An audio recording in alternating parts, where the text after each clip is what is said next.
Okay. All right, it's recording. Cool. So what I was saying a little bit earlier is if you have any questions about the installation process for STAR-CCM, just let me know on Slack and we'll figure it out.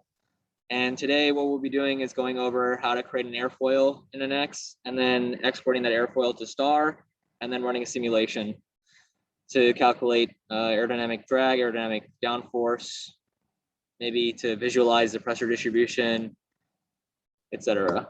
All right, so the first step when you want to create an airfoil on STAR or in NX, I want to go to this website called Airfoil Tools.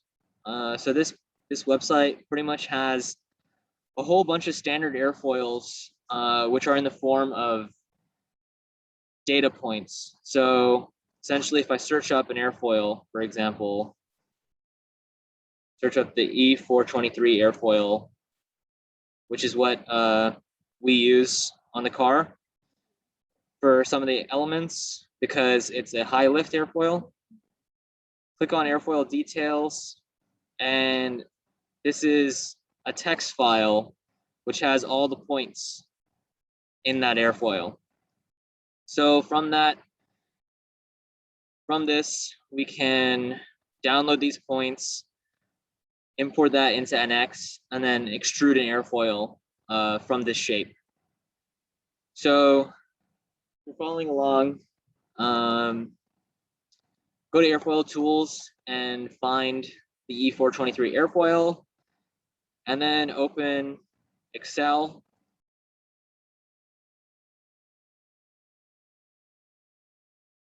And copy all these points into the Excel sheet.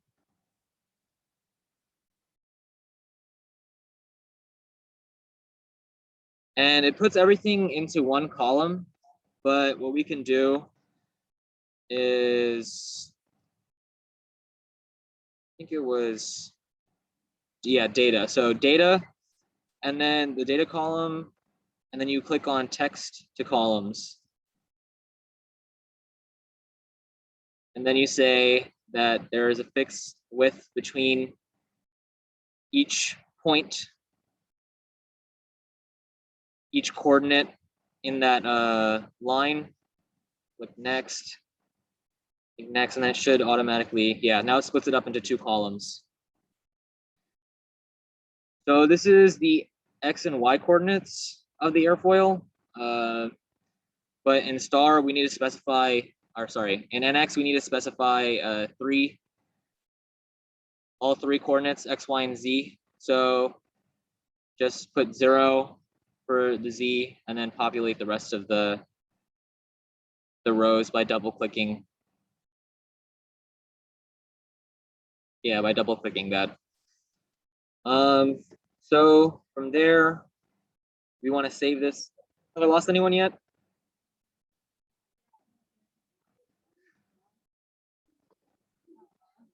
All right, so what we want to do now is save this as, I think it was tab delimited. Yeah, tab delimited, and then whatever you want to call it, E423. I'll just save it on my desktop.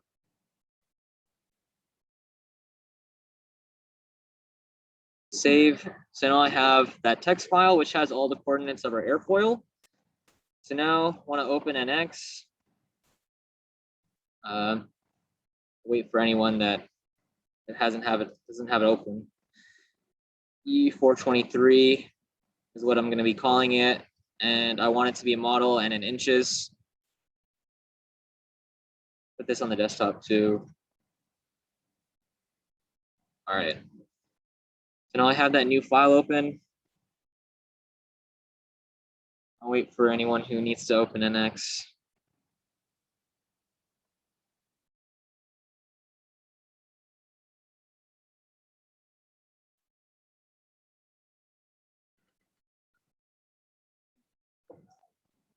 Hardy. Oh shit. Damn.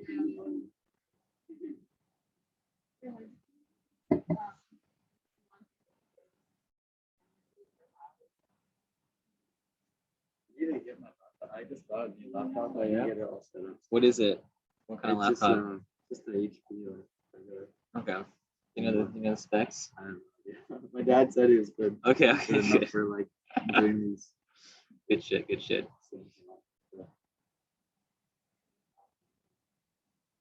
Is it NX or something? NX and then also STAR. I saw the discussion on like the main channel about doing like an team wide NX. Yeah, on All Stars, yeah. But we can probably just skip the STAR-CCM today, right? Well, I wanted to show how we're making an airfoil. True. So true. I don't know if we're gonna go over that. Okay. Everyone good? Everyone have NX open? Yeah? Cool. All right. So now we want to import those data points that we downloaded. So I think it was, yeah, here. Okay, yeah. So file, import points from file, and then find your, yeah, there it is.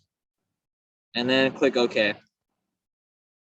There are all our points.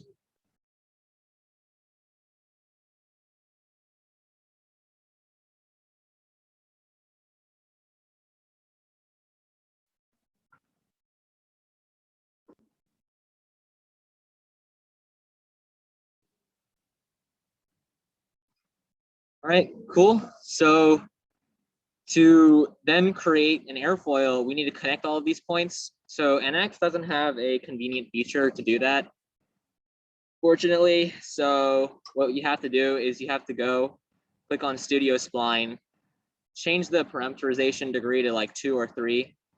Sometimes you'll do some weird stuff. It's like if it's on like 5. I don't know. I just like found that experimentally. I don't know exactly what that means, but anyways, now we want to click all of those points. And it's kind of weird with NX. You can't like just automatically click stuff. So you have to like click on these 3 dots next to specify points, and then click on existing point, and then click that point. And then you have to like keep on doing that for every single point. I don't really want to waste time going through all that right now. But this is basically the process that you would go through. I'll just do a couple so we can see what kind of spline shape it makes.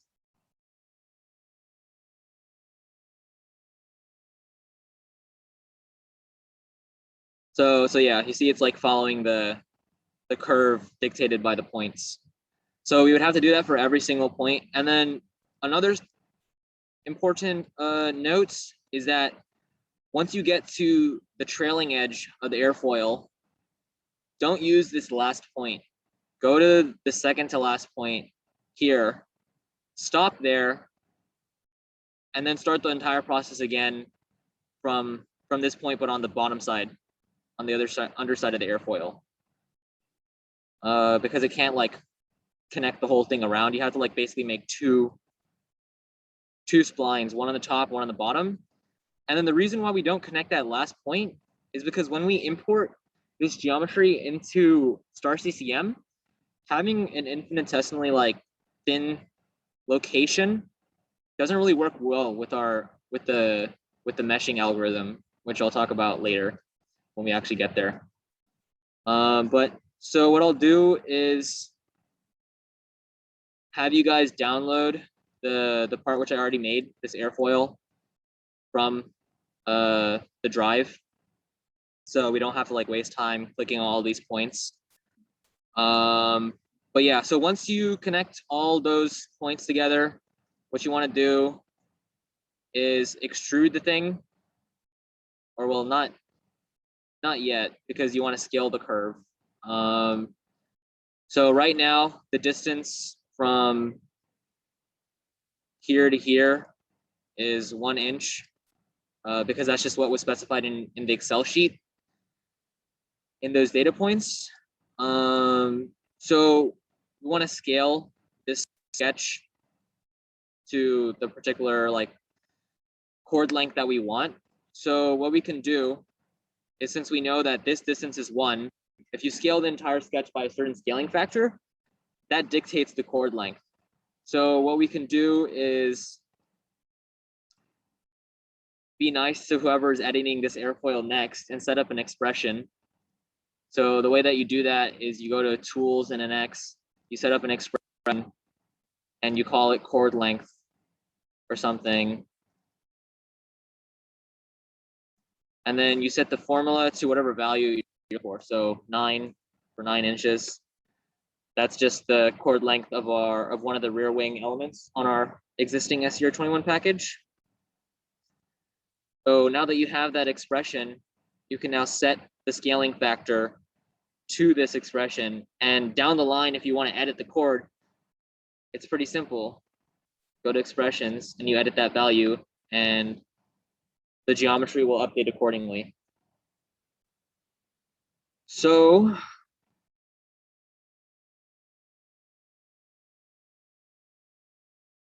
that's how you scale the entire curve.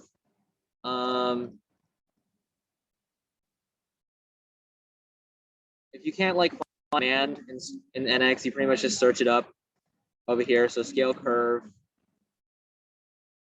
and there it is, scale curve. And then from there, you just select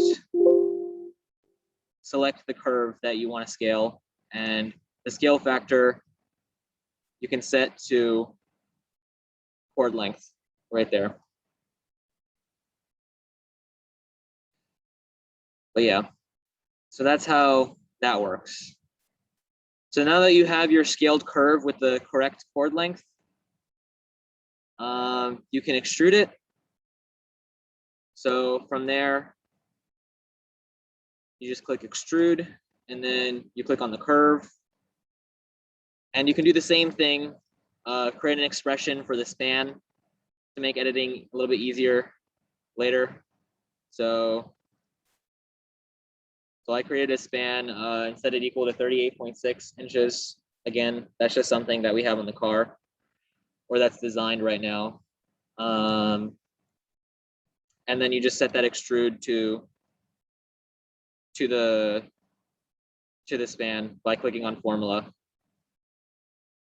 And now you have an airfoil.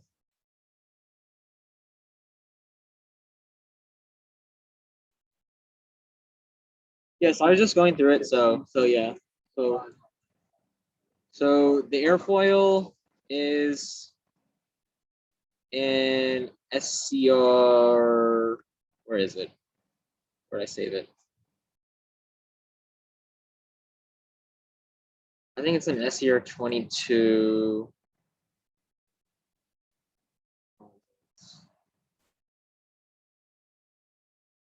Okay, maybe not there.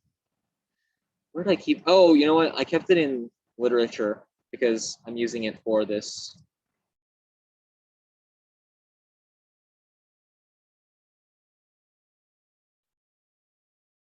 Oh, that's just a parasolid. I don't know where I saved the file.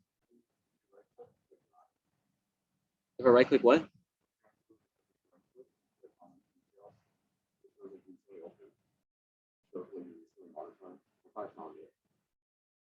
Oh, okay. Like this guy? Yeah. Okay. You can also search for the file in the top and search and drive. Yeah. Oh, there it is. Okay. Where did I keep it? How do I know where I kept it? Right click it? Where's file location?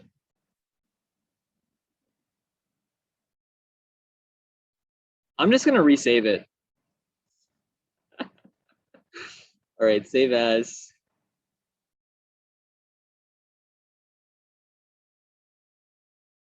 I'll save it to literature.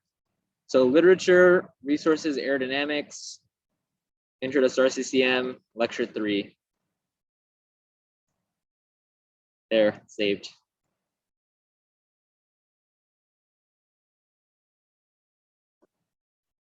All right, so yeah, so download it from the drive.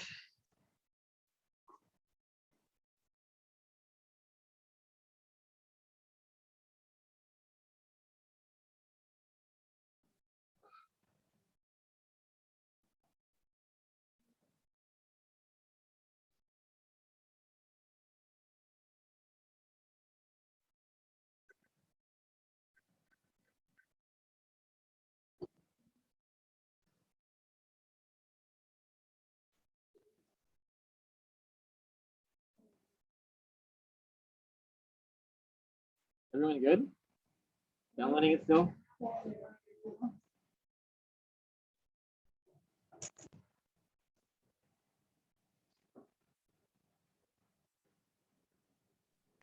What folder was it in again?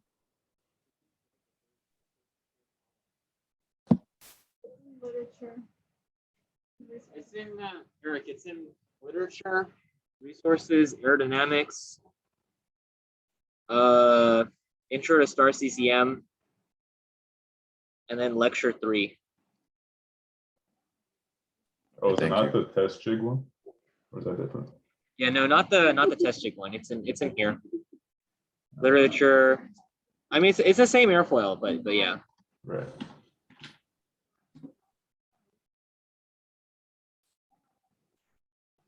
Oh, gotcha.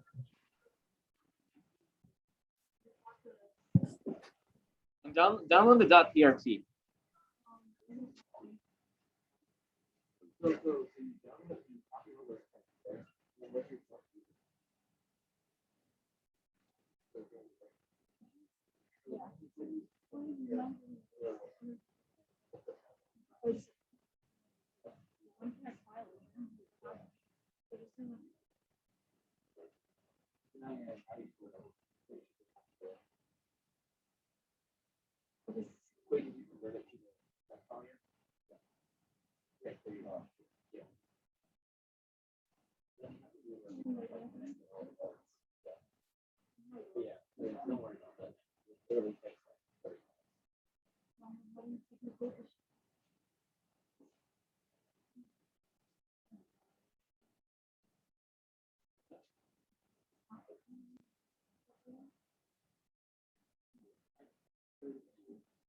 Wait, what is 2001?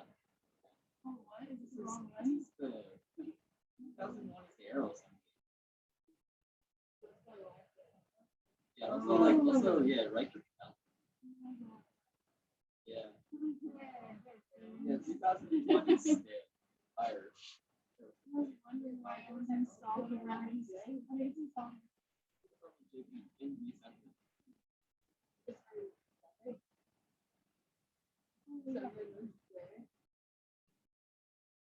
There you go.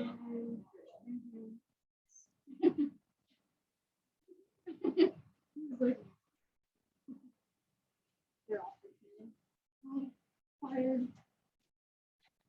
All right, cool. So now that that's open, we want to convert this into a format that STAR-CCM can use. So the way that we do that is we have to export this file by clicking on File, then Export, and then Parasolid. And pops up this window, Export Parasolid. You don't have to worry about name. Just click on the body that you're trying to export. So like if you have an assembly or something, you can select like specific parts of that assembly that you want to export into a Parasolid. Then you click OK. And now you can name it whatever you want. And it'll save as this X_T format.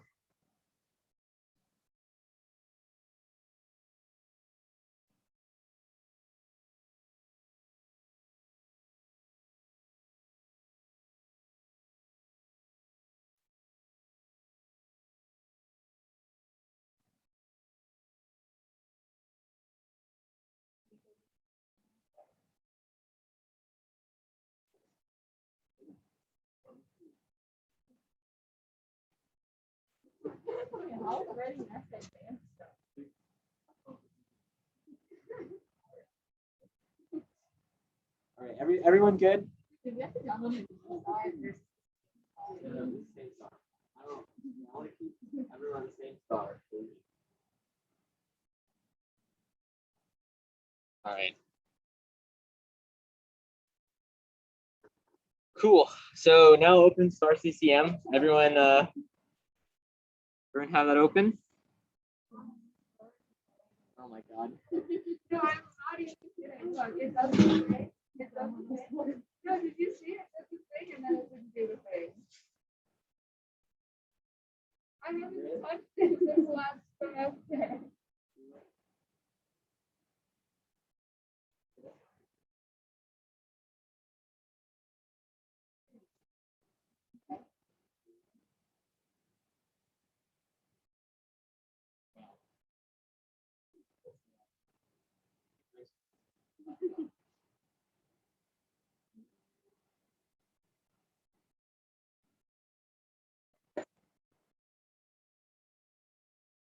I don't know what that is. Okay, I will tell you. Yeah. I'll watch it. Yeah, just watch along, I guess.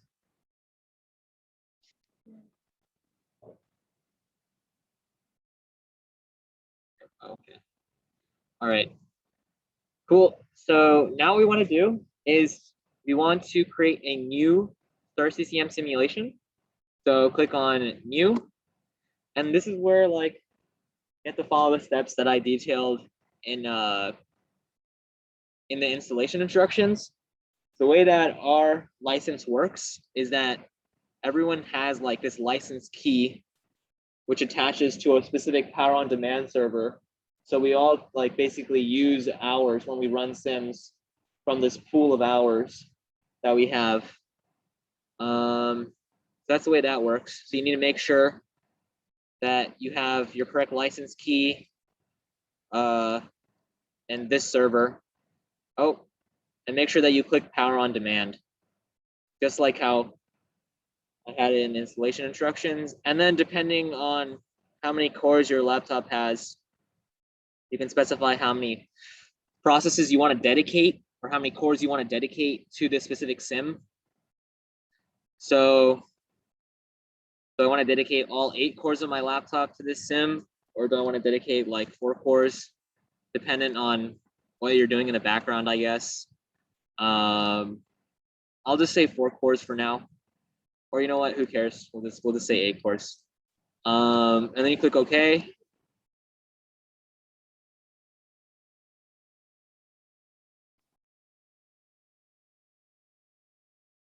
So now it opens up the exciting interface that STAR has. All these pretty folders. All right. So now we have a STAR-CCM simulation, and we can start to import our geometry. So STAR has a couple, or not a couple, 2 different like geometry types. There's the 3D CAD model, and then there's geometry parts. So the difference between the two is a part or 3D CAD model is something that you can actually edit in STAR-CCM. If I want to create a new 3D CAD model, it opens up this CAD interface where you can make some basic things. It's obviously not as advanced as NX, but if you're making like edits to your geometry or something, you want to make some basic shapes, you can definitely do that in the 3D CAD. The 3D CAD is also where you want to import your specific geometry that you've parameterized into a parasolid. So the way that you do that is, now that I have this 3D CAD tab open, you see this, whatever, like this thing called 3D CAD Model 1. You right click that and you click on, you go to import, and then you go to CAD model, and then you find that X_T file. Where did I put it? Oh, it's on the drive. Yeah. So Google Drive, shared drives, 22. Oh no. Literature, aerodynamics, intro, lecture 3, there. So now it's imported the airfoil that we created into STAR.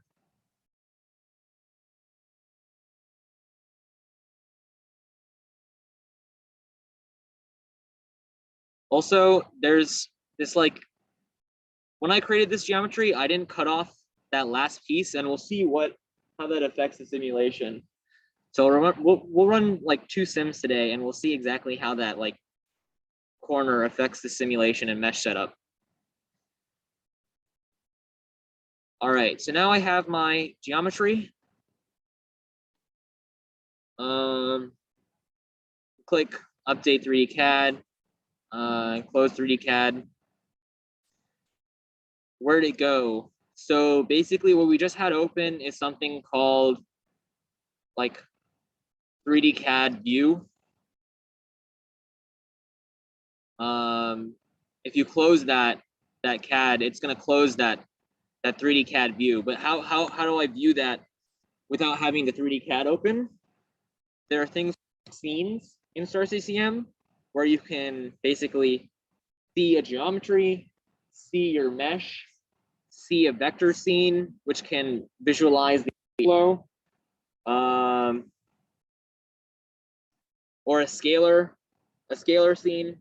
So you can see scalar values like pressure or whatnot, versus vector would just like show like velocity or other vector values. So now you can go to new scene, click on geometry. And sometimes it's kind of weird. It won't actually show it. Yeah, so this is kind of weird with STAR. Sometimes it's glitchy. Basically, what it just did is it created a geometry scene, but it actually didn't automatically add anything to the geometry scene. The reason for that is we haven't actually created a geometry part. So this is the difference between a 3D CAD model and a geometry part. The geometry part is what STAR actually uses to create a mesh or to actually visualize within STAR. The 3D CAD model is only where you actually edit the geometry. So the way that you want to create a geometry part from the 3D CAD model is you right click 3D CAD model, click on new geometry part, and then click OK. So now we have this part, and it now just showed up in our geometry scene when we highlight it. If we go back to scene plot, there's these two different tabs at the top. Simulation, which has like all the information regarding the sim, and then there's also this scene plot, which basically has information dedicated to the particular scene you have open. So if you have like a geometry scene open, you can edit settings for that particular geometry scene.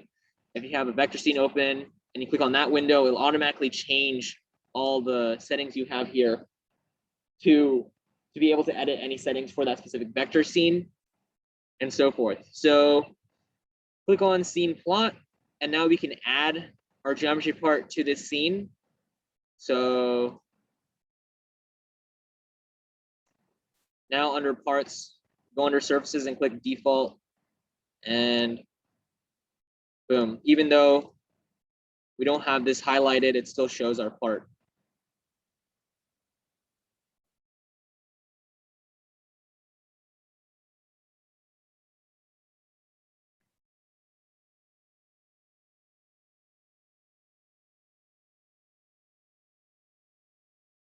Everyone got that? Cool. All right. So now here comes the huge list of things we have to do to actually create a simulation. So what we're doing in STAR, essentially for the most part, is if we want to run an external flow simulation, whether that be 2-dimensional or 3-dimensional, I'll show a 3D sim. I don't really have much experience with the 2D sims, and they look cooler anyways. But what you want to do, where was I going with this?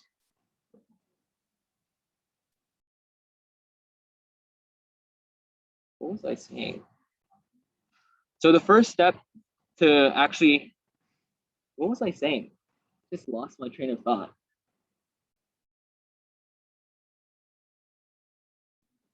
Saying STAR-CCM does totally blanked out. Okay. All right, I'm gonna move on.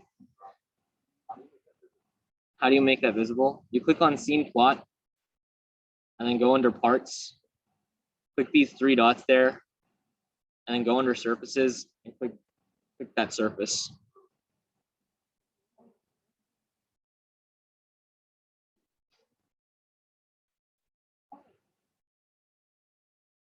All right.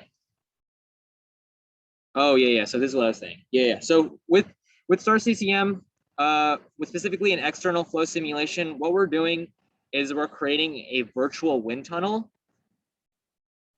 And then we're putting our geometry inside that basically virtual wind tunnel, setting specific conditions like the velocity coming into the inlet, setting a pressure at the outlet if it's just ambient pressure, or if there's actually like that we want to have some section in the back. And then setting boundary conditions for all of the walls. So that's with an external flow simulation. With the internal flow simulation, we don't really need a wind tunnel because we're basically just simulating everything inside a specific geometry. So we basically set the entire region or airflow to be within the inside boundaries of that specific geometry. So yeah, so that's basically what we're trying to do here. The first step that we want to do is create that virtual wind tunnel, since we're doing an external flow simulation here, trying to simulate the air around this airfoil. The way that we want to do that is create a new part, and we'll call it'll be a block, since it'll be a rectangular prism.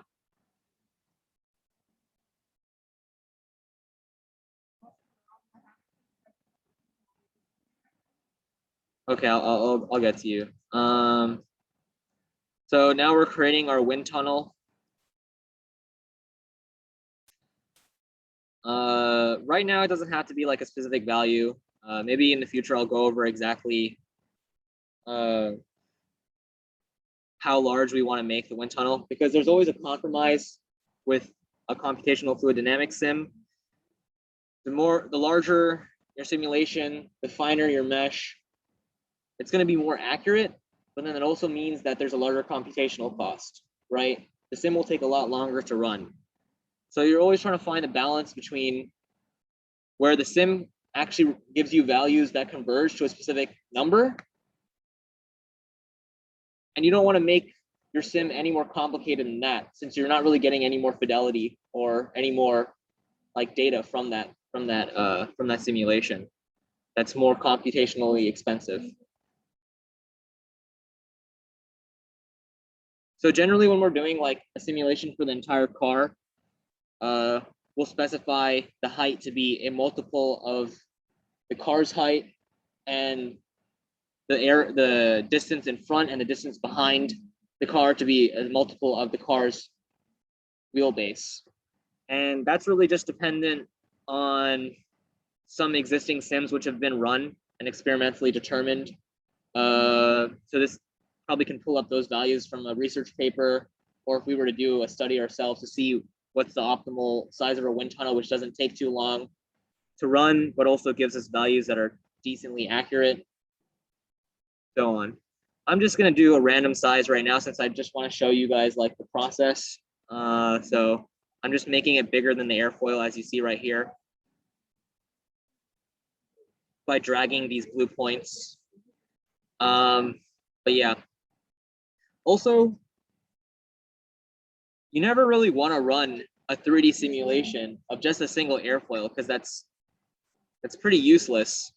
You'd rather run a 2D simulation of just the profile, since it's giving you similar results, unless you specifically want to calculate how induced drag affects the airfoil, which is based off of like wingtip vortices.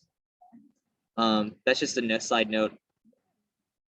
So now that we created our wind tunnel, just click create and then close. Now we have our wind tunnel. I'm going to rename it WT. And I'll rename this airfoil. So now, how do I get the wind tunnel to show up in the geometry scene? Same exact step as before. Here's also another trick, which is kind of nifty. You take this part and you drag it over here, and then you click on the existing displayers, which basically means what part of that wind tunnel do you want to be displayed in the geometry scene. We don't really care much about the outline since that's literally just like the outline of the wind tunnel. We care about the surface.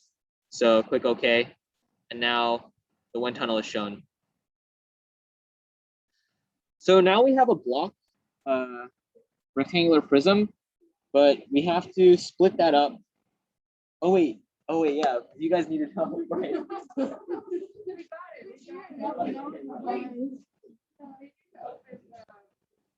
Yeah, the actual content. Yeah, we removed the actual.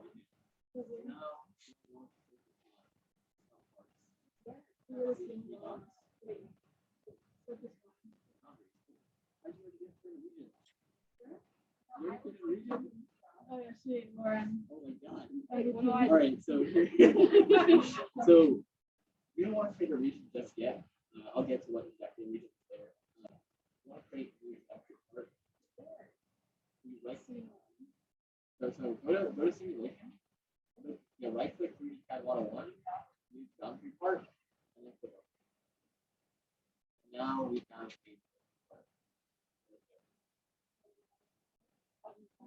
yeah. And then now you can like now that you already have this geometry scheme, you can drag it over. Possibly drag over body 1 to the window. And now you click on surface 1. Now you have your surface. So we'll click on the way. There you go. Oh, okay. There's just because it's highlighted. Also, wait, you don't have the box. Yeah, Yeah, no box. We need to create it. So right click parts, reshape part, block, and kind of like fits to your exact geometry. Kind of just make it arbitrary size for now. Remember where you are? That's Yeah, that's basically right. yes. Really? Thanks, Mom. Yes. Mine will create.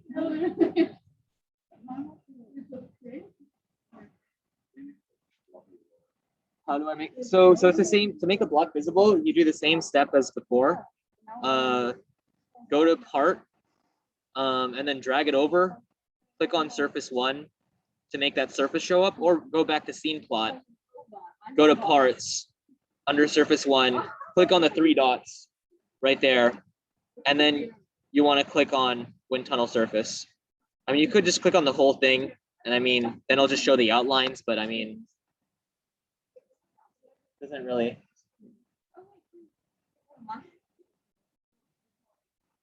Does a trapezoid work? Did you really just ask that? There are dumb questions. What's up? So yeah, so the first method is under the parts folder, you click on whatever part you're trying to make visible and you drag it over to the geometry scene. And then you click on the existing displayers. Existing displayers is just like whatever you want, whatever you can display for that part in your geometry scene. So if I have a vector scene, for example, and I drag over a part, the existing displayers could also include something else like vector 1, which I specify to be velocity or whatever. And we'll get there. We'll get there. Okay. So yeah, so now I have my wind tunnel. Drag it over. Surface 1. Okay. And now I have. We're good? All right, we're good. Cool. So now if I click on this block, I have this entire block surface, and that's one whole block surface. how do I specify where the air is coming in, where the air is coming out, where the air can't exit, so on and so forth? How do I specify that? I need to split up this singular block surface into multiple surfaces. So that the way that we do that is you right click block surface and you click on this thing called split by patch. And it pulls up like this menu, and we have it color codes each specific surface that you have. And it automatically like detects what can be a single surface or whatnot. And from there, we can actually select each specific face that we want to be an inlet, an outlet, the walls, etc. So the way that we do that is, let's just check real quick how our airflow is oriented. So I'm just going to hide this real quick. So this is how my airfoil is oriented. So what does that mean? I want the air to come in this way. That means this is our inlet. And I want the air to exit out this way. This is our outlet. And every other face is just a wall. Does that make sense to everyone? Cool. So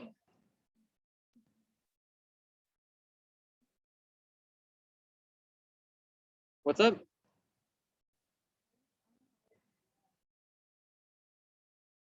Why is it?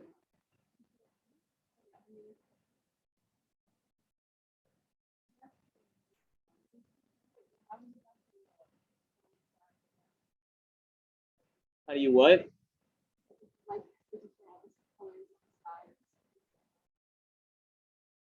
So the way that we get there is go to simulation tab, under parts, under your wind tunnel, click on surfaces, block surface, right click that, split by patch. All right, so now we can specify what's the outlet, what's the inlet, what's the outlet, and where are the walls. So I'm gonna click on the inlet here. I just click on that surface, and now let me name it inlet. Then I click create. So now that face has now named inlet. That surface or whatever, yeah, that face or surface has now been named inlet. So everything else still needs to be named. So let's name the outlet, click create. And everything else on here is just going to be the walls. You don't have to name that since it'll automatically create a surface for the rest of the patches. So if I click close now, I have block surface, which is everything on the walls. I have inlet and I have outlet. I can rename this to walls if I want. So now I have my three surfaces that I want to apply different boundary conditions to. Everyone good? Everyone got an inlet, outlet, and wall? Yeah, so you can either highlight all four and name it wall in the like navigator thing, or you can click close and it'll automatically make a surface for everything, and then you can rename that surface to wall. Either way works.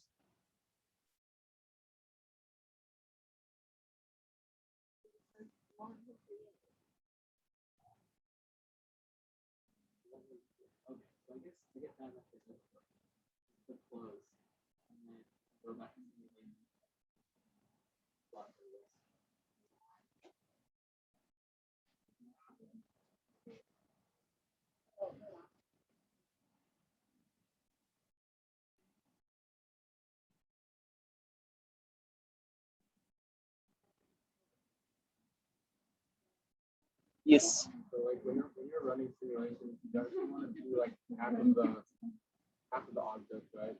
Yeah. Yeah, exactly. So if we're so like I was saying earlier, there's always a trade-off between like accuracy and computational cost. When we have like a really complex geometry, like the entire car, you want to split it in half if it's symmetric and run a simulation on just half of that, right? So that saves exactly half of the time that it would take to run the sim otherwise. This doesn't really matter too much. I mean, we could make it faster, but I mean, if you really want efficiency, we shouldn't even running a 3D sim in the first place. This is just an airfoil and it's completely symmetric. There's no complicated geometry about it. What we should really be doing here is running a 2D sim. But yeah, maybe I'll go over a lecture on 2D sims in the future. Cool. All right. So now I have my different surfaces for my wind tunnel. And I have my airfoil geometry in there. Now what we want to do is create the air for the simulation. How do we do that? There's a special operation in STAR-CCM called a Boolean. And there's different like Boolean things that we can do. If you have like two geometries, for example, and you want to make them one, what do you think we would click unite? But now, since we're trying to basically create a geometry to model the air, what we want to do is take the geometry of the entire wind tunnel, which is a block, and then subtract the geometry of the airfoil, and the remaining geometry is all of our air. So the way that we do that is new right-click operations under geometry, new, then Boolean, then subtract, and your input parts will be everything, and your target part will be the wind tunnel.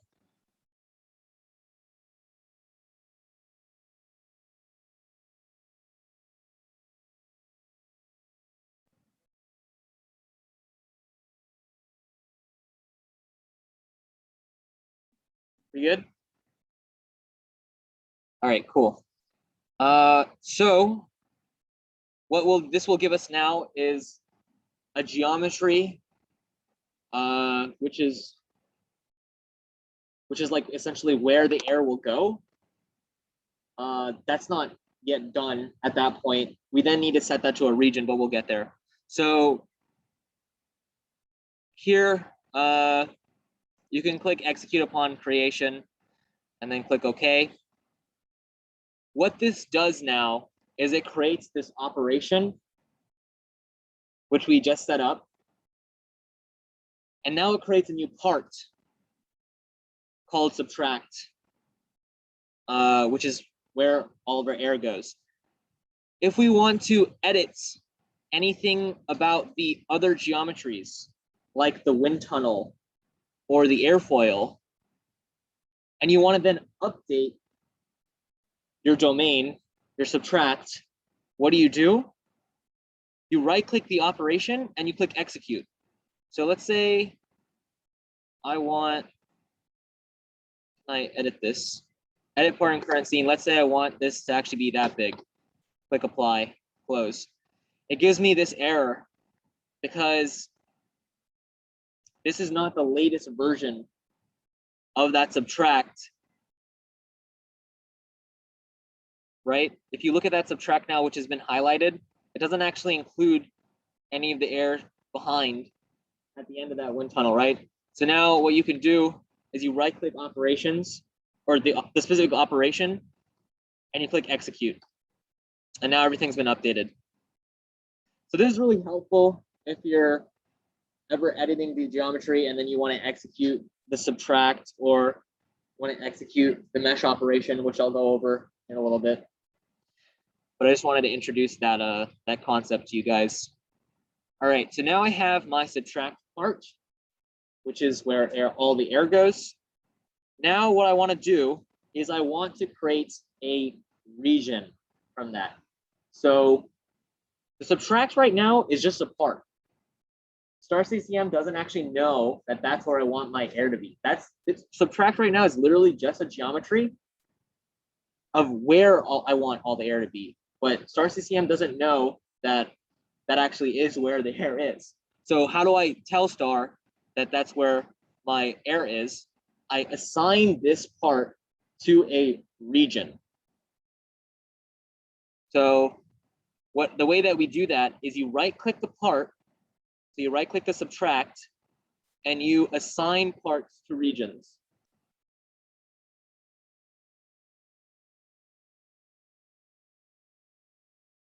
Generally, if we're doing an external flow simulation, we'll want one region. There are exceptions.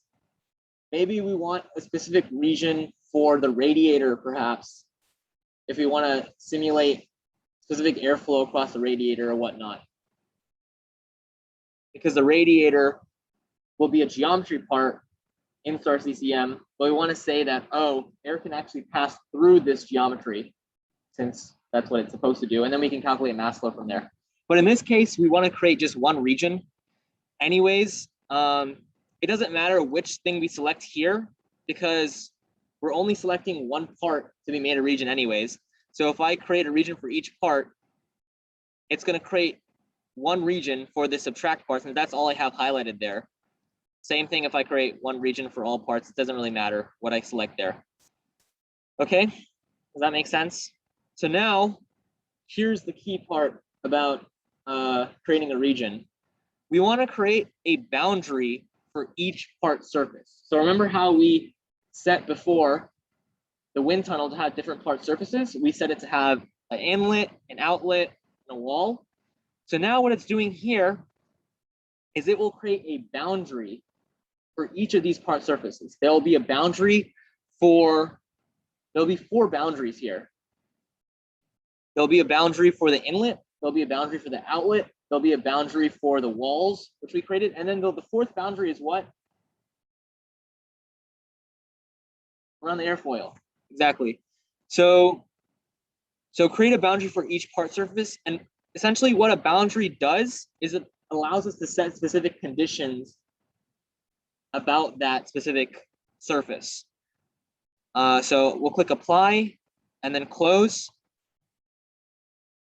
I'm going to clean up this tree here by just closing some of these folders. So now what it's just done is it's created a region. So now let's open up the folder corresponding to regions. We have this subtract now. This is now a region. You can tell by the fact that it has this blue like icon to the left of it. And if I open that up and I open up boundaries, there are 4 boundary surfaces.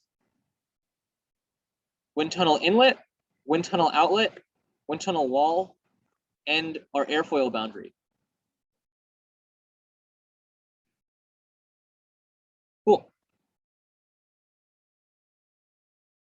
All right, so now I have a decent amount of the sim set up. At this point, there are a couple different like paths you can take.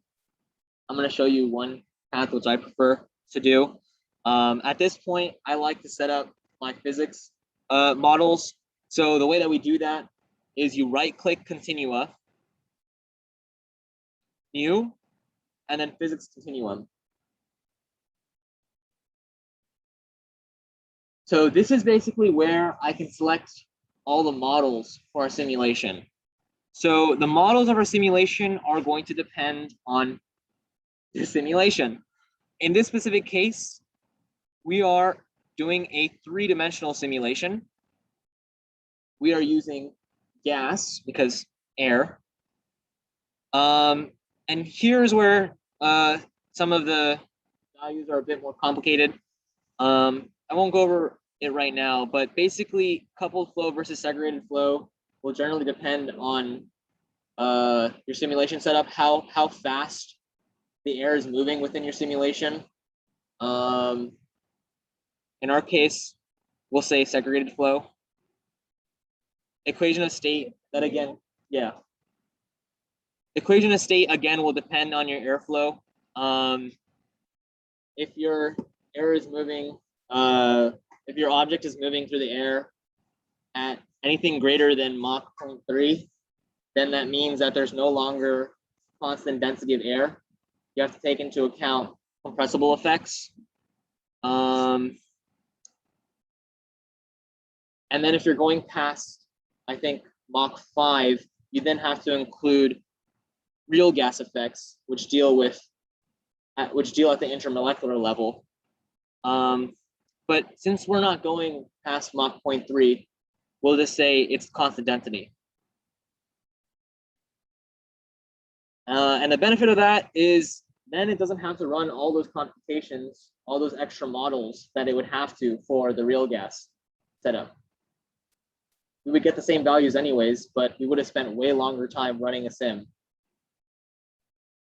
All right, next, this is a steady simulation. The reason for that is the solution will converge to a specific state. When airflow is going around this airfoil, I want to see exactly what it's doing in a specific steady state. If I have things varying in time, like if I'm trying to model, for example, air going inside an engine, I would want that to be an unsteady state simulation because the pistons are moving, there are other moving things. And that way I can actually simulate what the air is doing through time. When I say steady, I want it to converge to a specific solution where the air is going in one specific, like it's following streamlines, following the same streamline, following the same streamlines in the simulation throughout time. So now click steady, viscous region. I'm going to select turbulent. And then the Reynolds average turbulence depends on the sim setup again. I'm kind of blanking on it now. We go with K omega for external flow simulations and Spalart Almaros for any sort of internal flow simulation.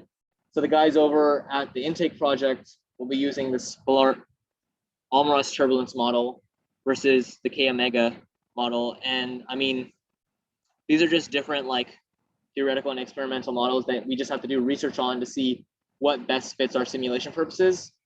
And for our case, for our external flow simulations, the K omega fits our simulation purposes the best. And that's all the models that we have to select.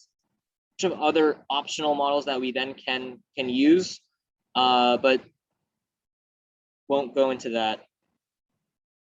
Now we can click close, and those are all our physics models that we set up. Cool. You can see here, when you click on physics 1, it automatically selected subtract as your region. If you have multiple regions and you want different physics models for each region, then you would obviously go in and select the corresponding regions for that specific physics model. Here it automatically selected subtract, so that's good. That's what we want. Cool.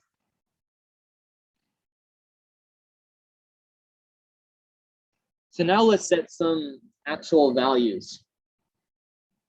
Let's set our inlet to a velocity inlet.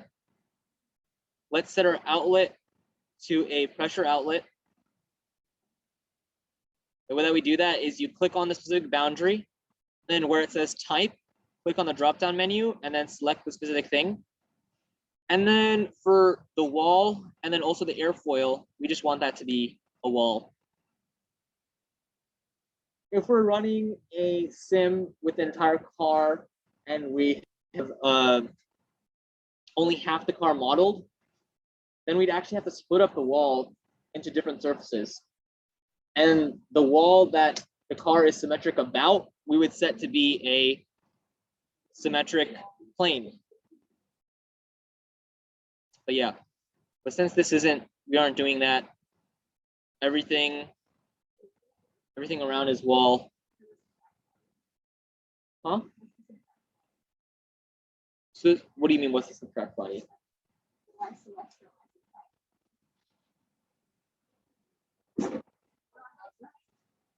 So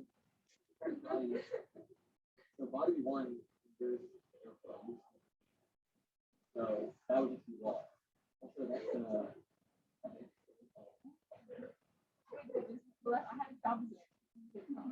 Look how close. This is cutting off the wall. We'll see what happens. The wall outlet velocity. Now we can set the values for each of these. For a pressure outlet, we just want it to be the standard atmospheric pressure. If I'm, for example, running a simulation on the intake, maybe I want to set all the outlets of the runners to have a negative pressure so that the air is able to be sucked in and make the inlet, instead of a velocity inlet, a stagnation inlet. All right, anyways, so let's set the value for a velocity inlet to be a specific velocity that we specify. Let's say 20 meters per second.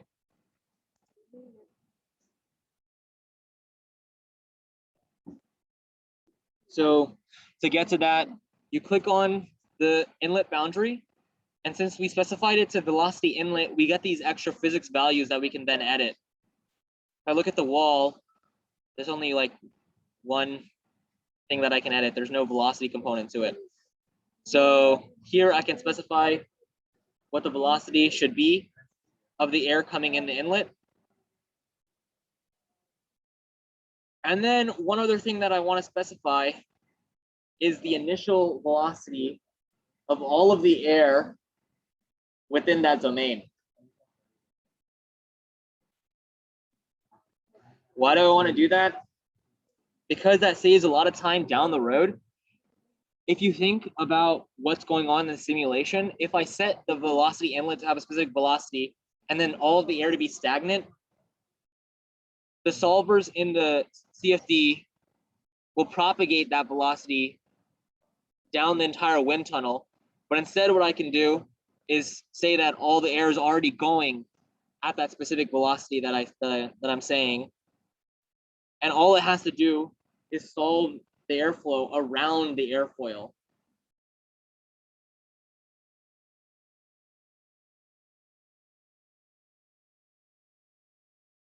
So you want to put the XYZ coordinates of that velocity dictated by how you created your wind tunnel. My air is coming in this way, so I want it to be positive 20 meters per second in the X direction and no component in the Z or Y directions. If this were oriented another way, maybe I would want, if the velocity inlet was actually here, then what do you think I would do? I would specify the Z instead. Cool.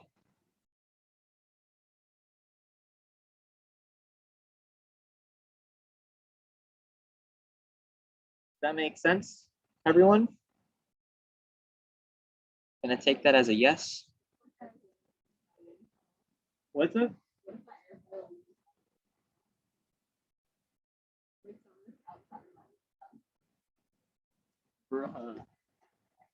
Expand the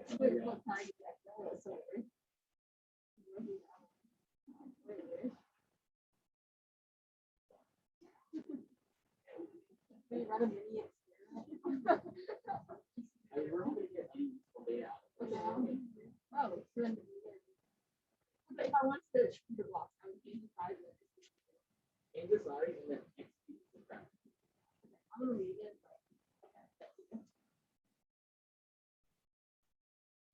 All right, cool.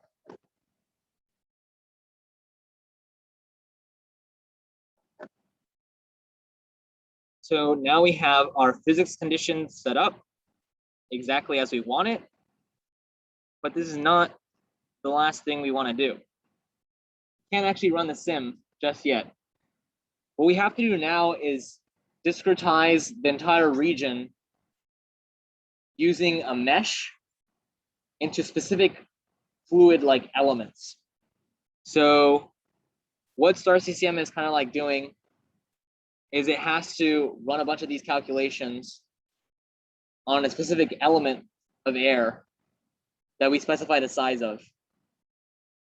and run those calculations on the adjacent cells or the adjacent cells.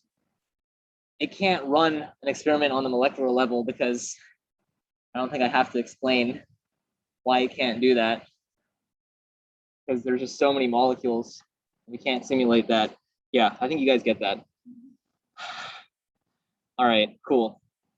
So now what we want to do is specify that mesh.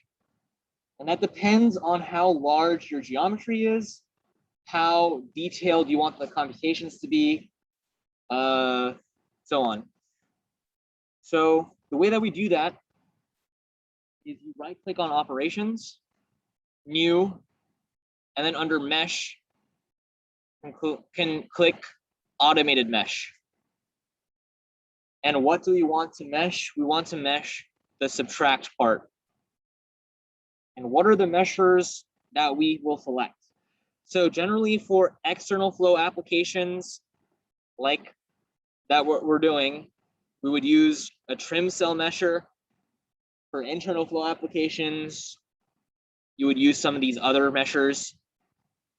A lot of these settings, you can find out what each thing means just by clicking on help. And let's see what it says about this. Yeah, so you can like read exactly what it's doing. I would highly recommend this if you're confused about anything, what the different like settings are. You can do the same for the physics models, learn more about that there. But yeah, so in our case, we're going to use a trim cell mesher. We also want to model the boundary layer, so we'll use the prism layer mesher.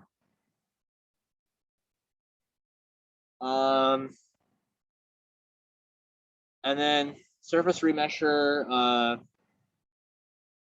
yeah, we can select surface remesher. And those are our enabled meshers that we have.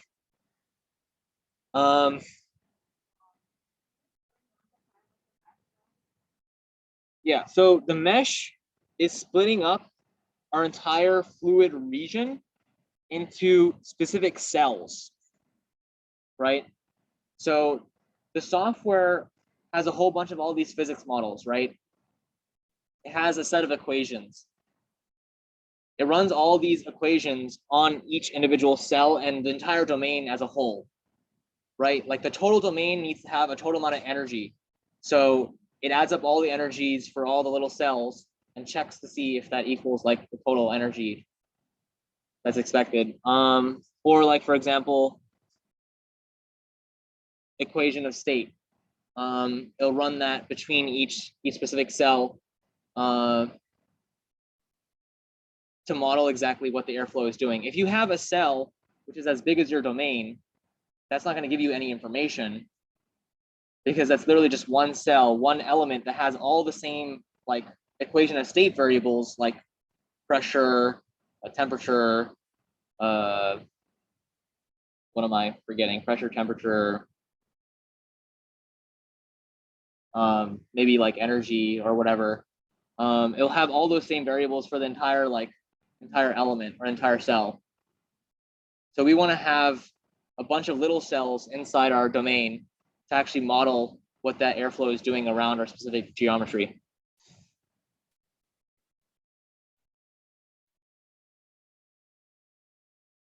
Okay, so now if I click OK, then it creates this automated mesh operation.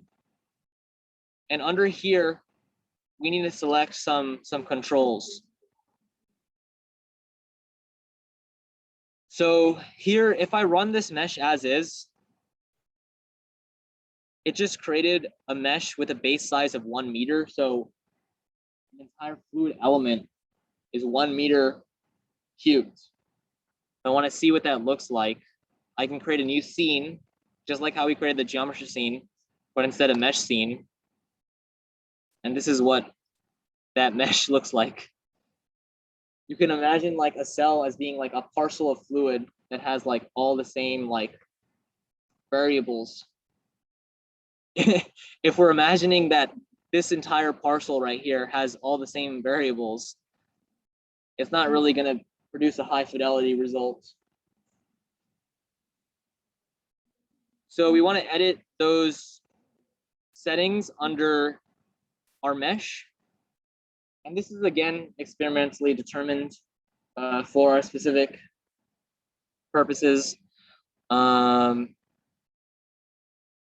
If we're doing airflow around a car, for example, we'll specify the size of the mesh to be different for each specific geometry, and so on. For now, I'll just say the base size to be 0.1 meters. I'll say target size to be maybe 10% of the base size. I'll say number of prism layers to be around 6 or 7.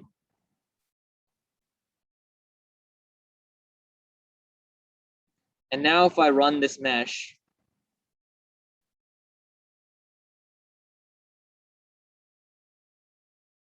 it takes a little bit longer.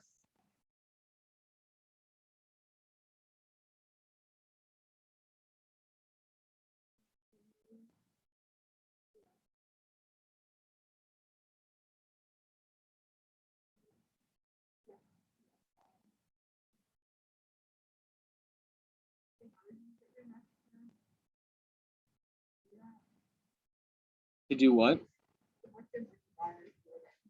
So that's basically just executing the mesh that we just set up. So you right click automated mesh and click execute. See?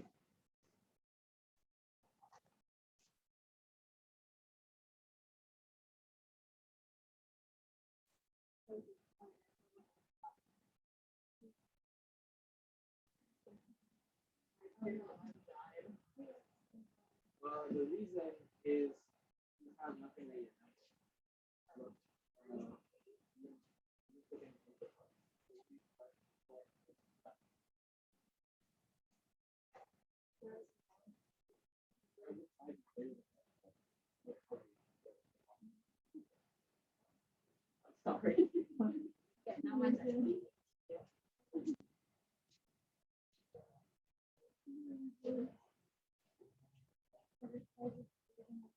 Okay, it's taking a rather long time. Maybe I made the mesh too fine. What's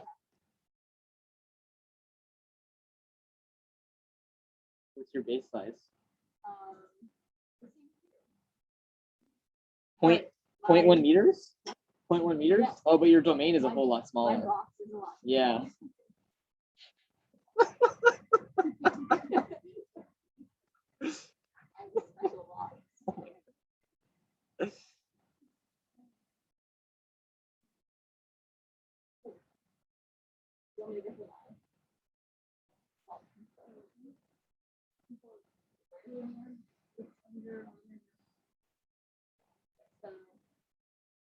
Base size is 0.1.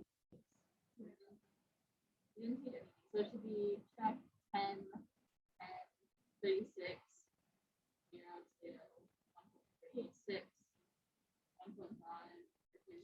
And I think I have a list of all the like correct values that we use for actual car simulations on the drive. Can dig that up later. Send it in the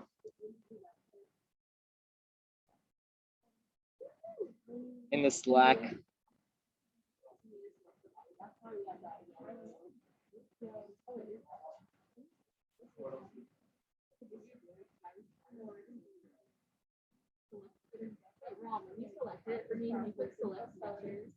Mm-hmm. What? When I had my first problem and you can learn things, you just select it. No, so select vector is like basically. So what I did is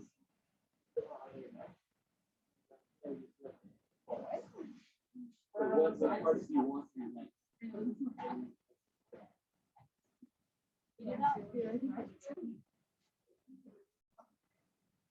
All right, it's done now. Let's look at what the mesh looks like. So, oh wow, this is I want it to be this fine. That's why it took so long. Okay. Yeah, that's not a That's not good. Change that. I'll change this back to 100.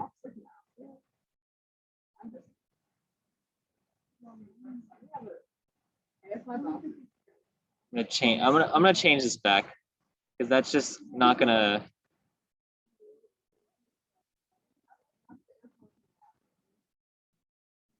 All right, yeah, that makes a lot more sense. Okay, okay, cool. This is a lot more reasonable. So another thing is we want to model the mesh around the airfoil to be a lot. How do I do that? I right clicked the wall and then clicked hide.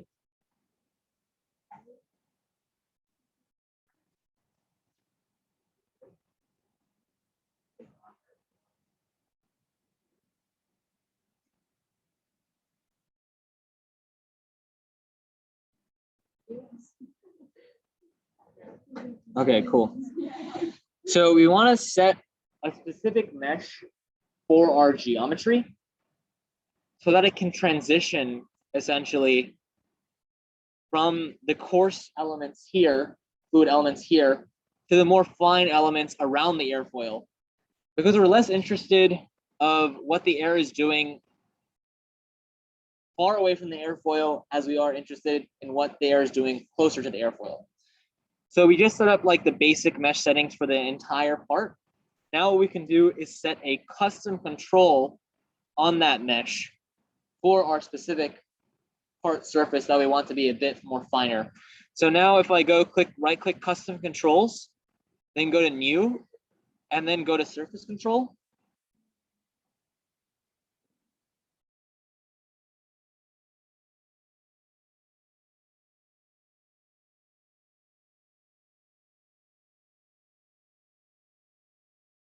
Good. Surface control. Now I want to specify what the part surface I want to be controlled a little bit more specifically. So I click on the 3 dots next to part surfaces and I open up my subtract. I select specifically my airfoil.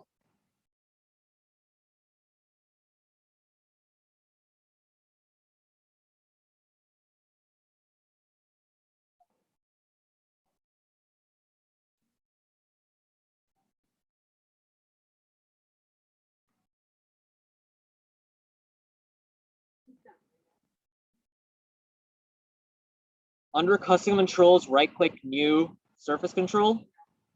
Now I have the surface control, and under this properties window right here at the bottom, right click the 3 dots next to part surfaces. You can see that in the brackets here, nothing is selected, right? Now let's select the airfoil, which is a surface inside our subtract. Click on that big box next to that big box right there, and then click OK. So now any controls that I edit will specifically edit that specific surface. So I can change different things to either be the parent, meaning the default controls set up by our regular top level mesh, or I can set it to be custom. So some of the values that I want to be custom for this airfoil is target surface size, minimum surface size, surface curvature, and I guess that'll be it for now. We could even do like a wake refinement and create a more specific, finer mesh behind the airfoil to simulate exactly what's going on in the wake. We don't really have to do that now since it doesn't really give us much. In surface control, I want to select specifically the airfoil. So the way that I do that is I open up this subtract and I select the big box next to airfoil. That's the only box I want to select. I mean, it really doesn't matter. In my outlet. Oh wait, is that it's just a box.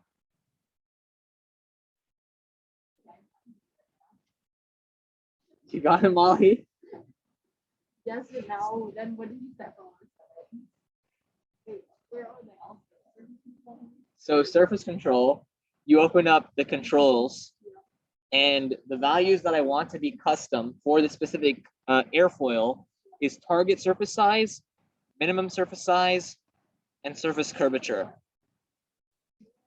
I won't go into the other ones, but we could do a lot more with this custom mesh. Molly, target, minimum surface size, and surface curvature. Top three. Top three, make that custom. All right, so now I'm going to close this folder called controls, and I want to actually edit those values corresponding to the controls that I want to be custom to that to our specific airfoil. So I open up the values menu, and now I have these three controls, which I can now edit the value of.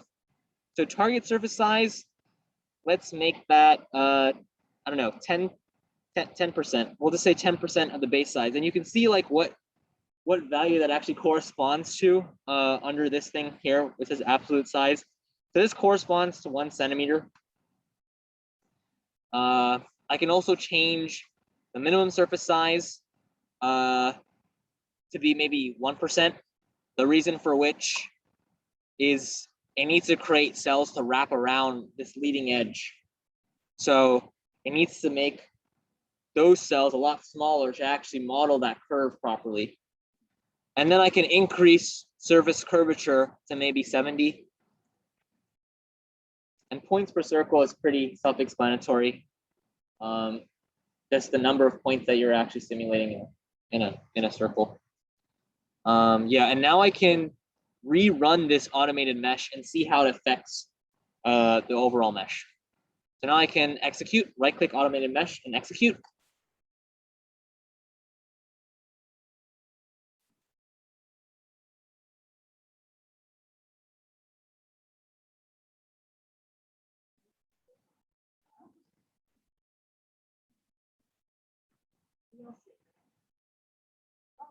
Oh no, mine says surface intersects cells.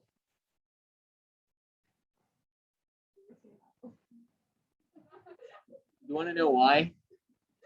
Yes, probably a lot. Because you have a setting for the entire region of subtract, and now you also have a setting for the airfoil, but they intersect. What do you think, Molly? No, I don't want to say that. Maybe you do.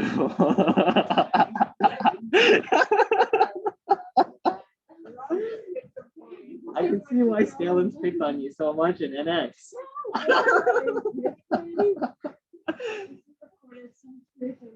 I'm just messing.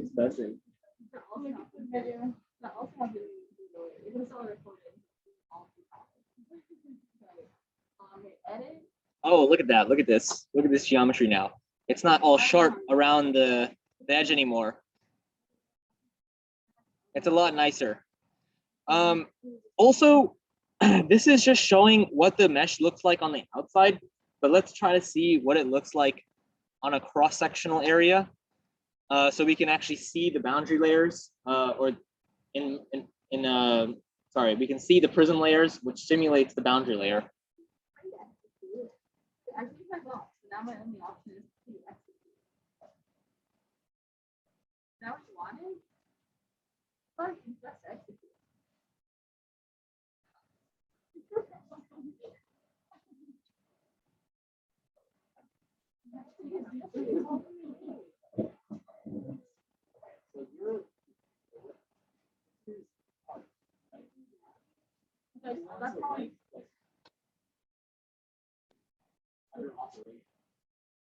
If I right click automate, so basically what it does, every operation and it depends on, so they could automate which is a track for now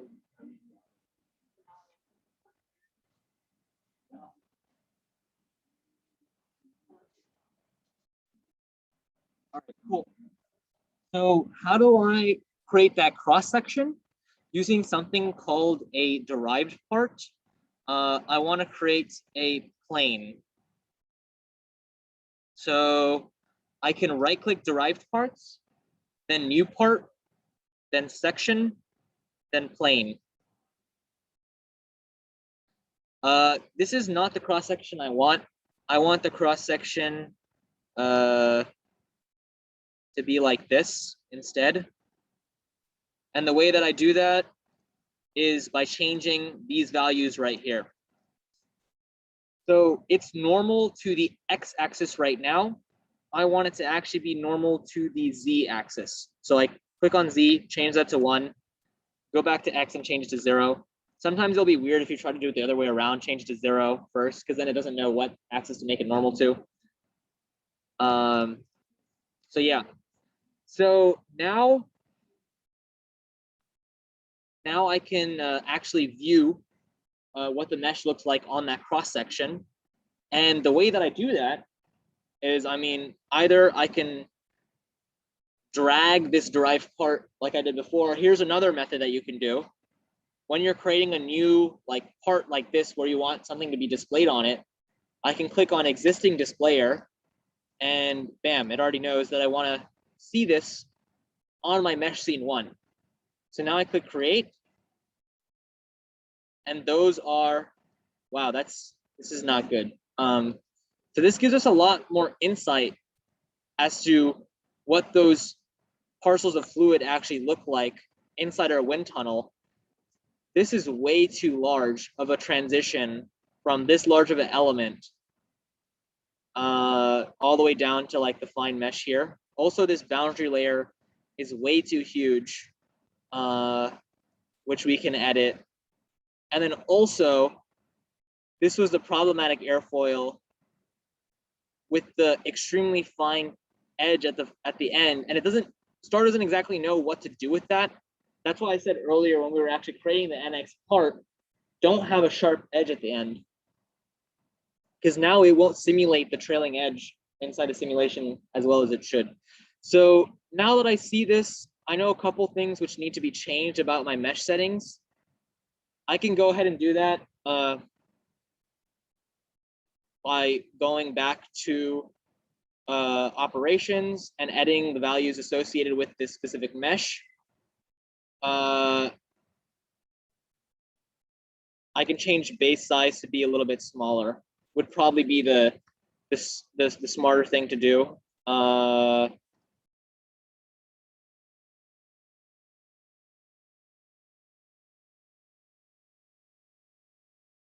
I'm not going to though, because I want the simulation to run pretty fast, so I can show you what a little bit of like the rest of the steps. But yeah, so that kind of gives you an idea of what you need to change with your mesh settings. So, and this is kind of like a lot of times CFD is something where you kind of like just get a knack for what it should look like. Like right away, I can tell like this is too large a transition, and we're not going to get some accurate results from that. But yeah, that's something that you kind of just pick up along the way.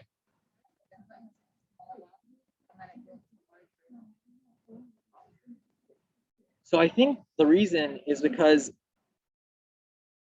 we have a minimum surface size here. So I think it defaults the walls to the minimum surface size of 0.01, but everything else is just the base size. Probably, ideally, I think what we would do,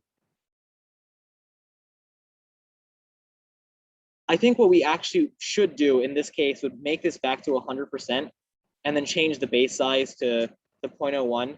That way, all the elements inside the domain will look like the elements in the inlet and outlet and all the walls, up until the point where it gets to the airfoil. So that's for the base size. Let's talk about the prism layers now. What's something that I could edit there to make that a lot more accurate?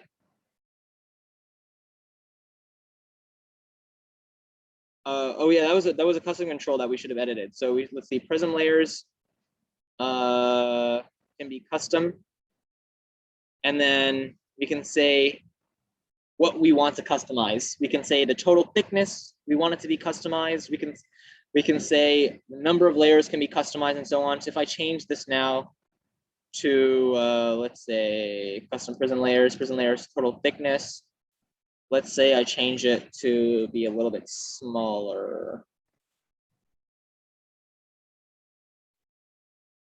I think this is pretty reasonable now, actually. So now if I rerun this, we can see how that affects it. I'm gonna change it to 0.1 though, so it doesn't take too long to run. Oh shit, the wrong run button. That's the wrong run button. Okay. All right, right click automated mesh, execute.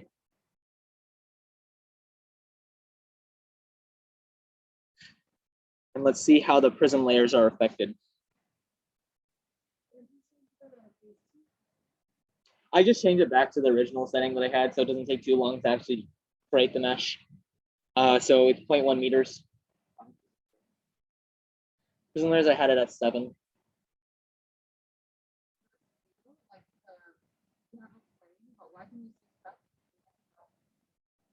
I thought it would be a process. So yeah, so I'm viewing stuff on this plane, this yellow plane, but I was already had everything else viewed as well.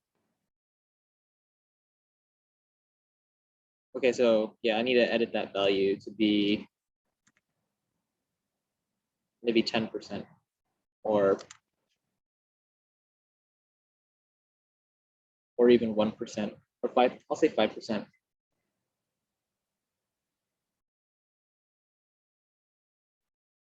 So why am I able to see like this airfoil? That's just because in my mesh scene, if I open up the parts that I have the subtract, and I also have the plane section. See, I have everything selected here. Okay, so this is a lot better boundary layer that we want.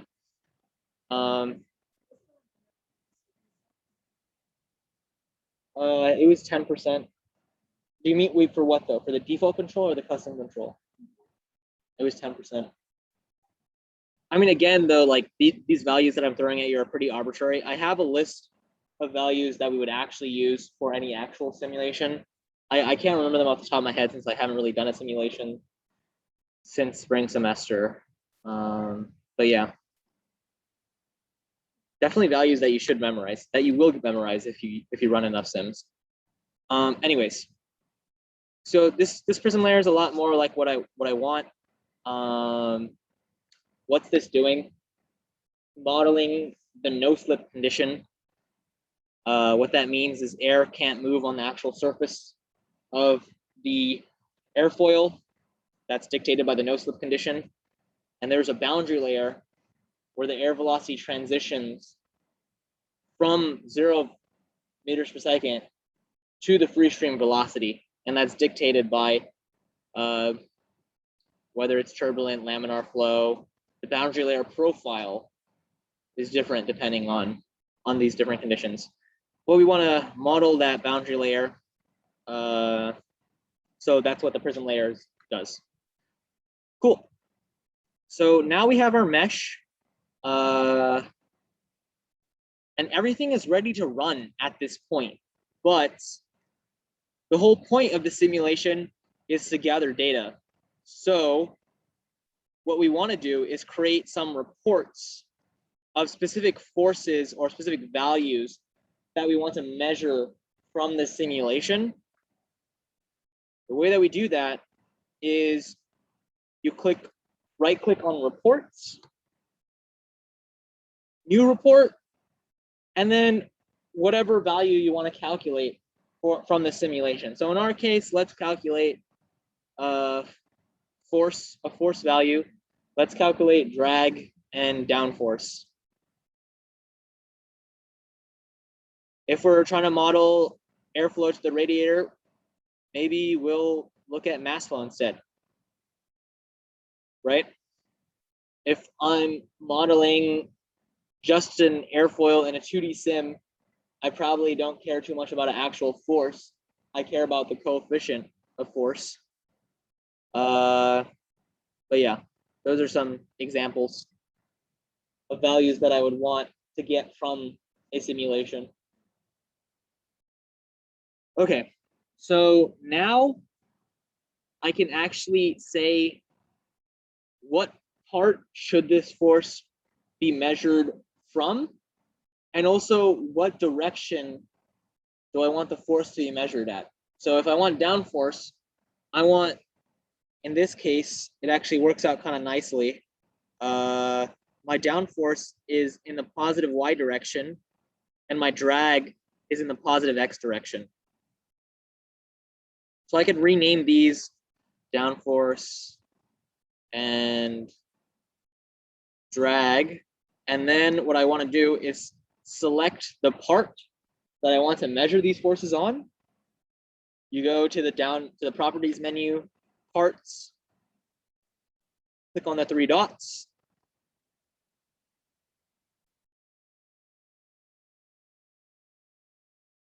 And then I want to click on the specific region, the boundary surface that I want to measure that force from.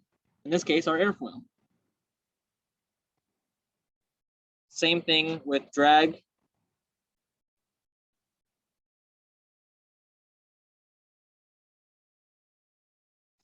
And now let me specify the direction. So down force is 1 in the positive y. Drag is 1 in the positive x. And we'll say pounds.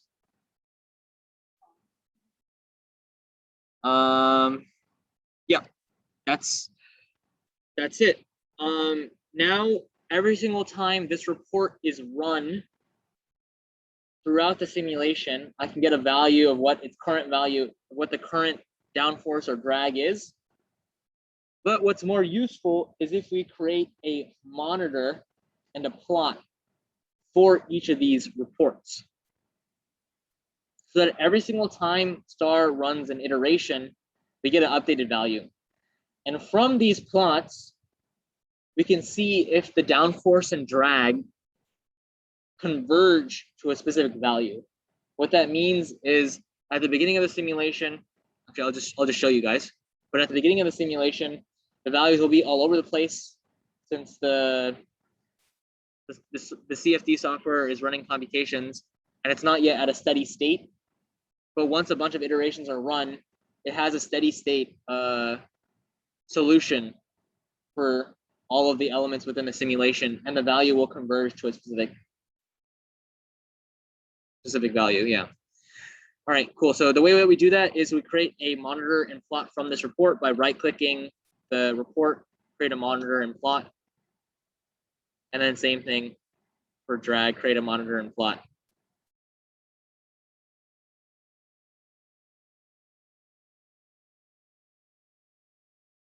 Cool. All right. Okay. So now I get actual values from my simulation, but maybe I want to visualize something that's going on. How do we do that? We can create a new scene. So right-click scenes, new scene. Let's create a vector scene so we can see what the air is doing from velocity vectors. And what we'll do is we already created that derived part, which is that cross-sectional plane. Let's drag that into vector scene. Click on vector 1. Now the velocity of these elements, of these cells on this plane will be displayed. Will be displayed. Cool. I also like to change this vector to line integral convolution. The difference is that with glyph, it'll show individual vectors as arrows versus line integral convolution kind of connects all of these like lines together to show like what the airflow kind of looks like. So now I am done with setting up my simulation, and I can actually finally click run. Yes. And the way that we do that is at this button right here, run.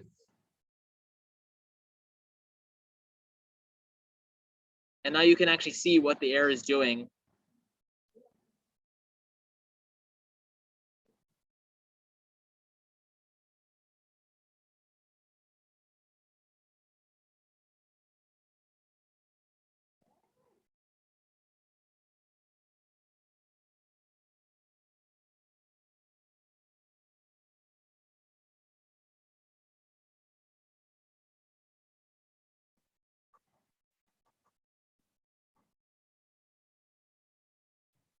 So what I'm doing now is I'm monitoring what the downforce is. It looks like it's a couple of pounds, 7 pounds approximately.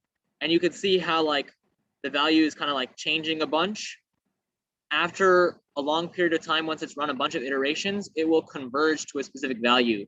Same with it looks like the drag is already sort of converging to about 0.78 pounds. I can look at what the air is doing here. A nice thing about the vector scene is I can visualize if there's flow separation or whatnot, which is extremely useful in our applications, especially when we're looking at airflow going in a duct, for example. We want to see how the flow is separating from the bottom face of the duct and how that can be reduced to even the pressure distribution on the face of the radiator. They can do the same thing with our airfoils. Keep increasing the angle of attack to see at what point the airfoil stalls, meaning at what point does the flow actually detach from the airfoil. Yeah, these were kind of some values or some purpose from an actual vector scene.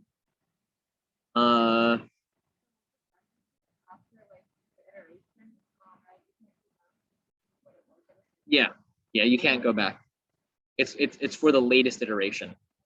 Yeah, and this should kind of help you understand what I mean by like converging, because at some point, this entire region here of all these like velocity vectors with each increasing iteration will look exactly the same. That means the velocity is going to be exactly the same at that specific cell than it was in the iteration before. That means that the solution has converged, right?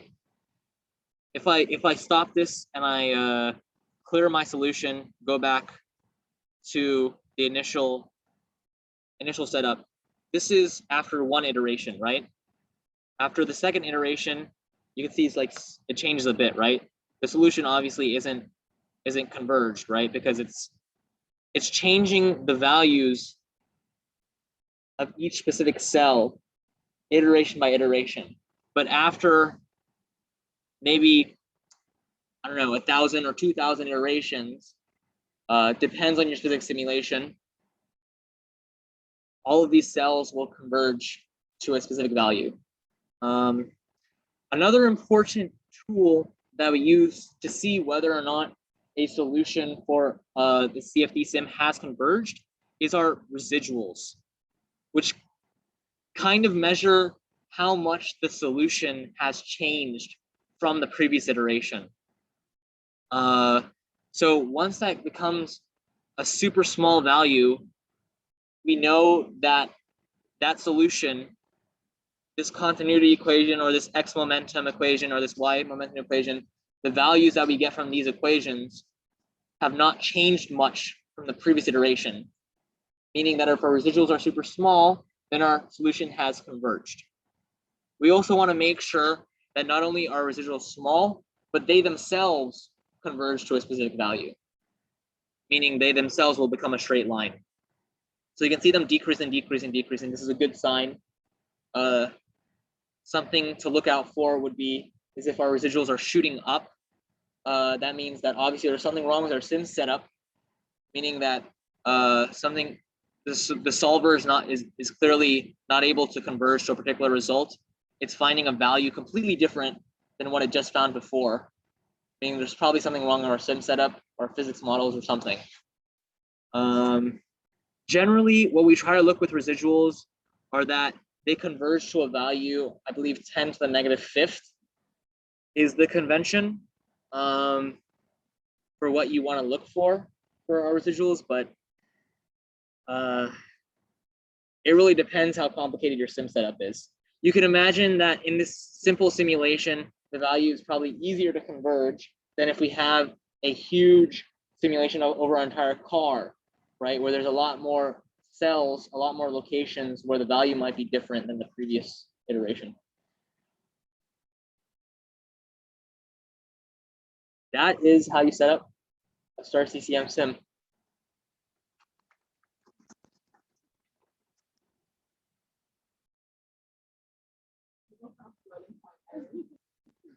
Also, yeah, so this is what I mean by converge, right? The value is like becoming a flat line. So we're kind of flatlining around 7.95 pounds of downforce and 0.7 pounds of drag. So that's a good point. That's a good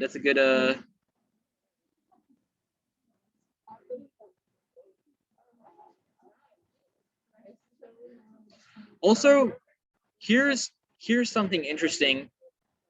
This looks a bit weird, right? I mean, it's because of it's not really like flowing in this in one specific direction consistently as like the rest of the geometry, and that's because of that weird mesh setup at the trailing edge. So this is something that we don't want. So usually what we'll do is we'll just cut off that bit, and it's able to create a mesh that's a little bit more accurate. Probably want to cut it off in NX. It doesn't matter. We can do it in Star too, but that's probably a bit more complicated. Yeah, that's it. Doing virtually.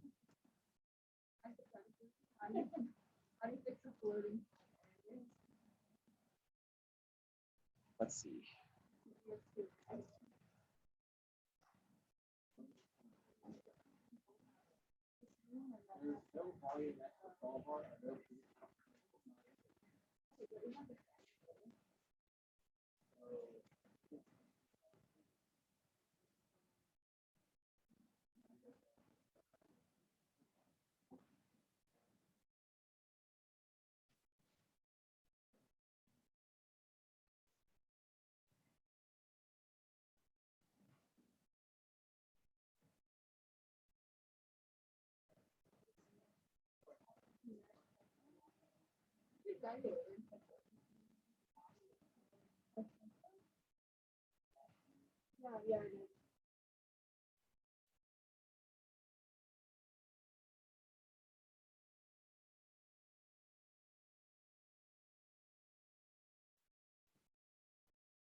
My problem.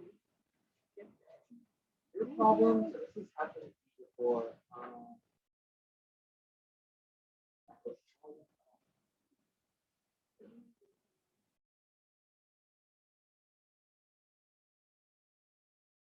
Typical value.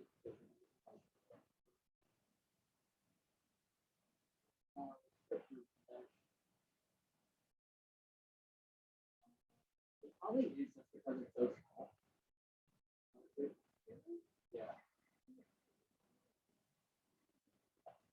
That's really interesting. I think so. I don't. How are you guys doing online, Eric and Daniel? Doing good. I didn't get that final part though, because I was using the main rear wing because I don't have the new NX yet. So my mesh is taking a while. Okay, gotcha. But this is Yeah. recorded, so you can just check it out later, I guess. Yeah, I'll go over. I just need to go over the meshing of the actual part, like how you did the detail mesh, and I'll be good. Okay. Yeah, sounds good. Sounds good. Cool. If your mesh is taking like way too long, for something simple like this, you probably want to like cancel that execution. There'll be like a red X button next to the green bar. Mhm. If it's taking way too long for something simple like this, then that's not then that means it's way too fine, and your actual simulation will then like take a really long time to run. You Right, only okay. like you only want it to take like a decent amount of time to actually create a mesh for a full car simulation, and even then I don't think it should take more than 5 to 10 minutes. But yeah, if it's still running, so it's been running for what, like 20 minutes so far? I canceled it, so I Okay. just did it, and I just have to go back and look at the other parts. Sounds good. How about you, Daniel? Yeah, I'm just running like you're doing, so. Cool. Sounds good. But yeah, so this is pretty much all that I wanted to go over. So I'm gonna stop sharing, and once I get the recording, I will upload that to the drive and share it with everyone.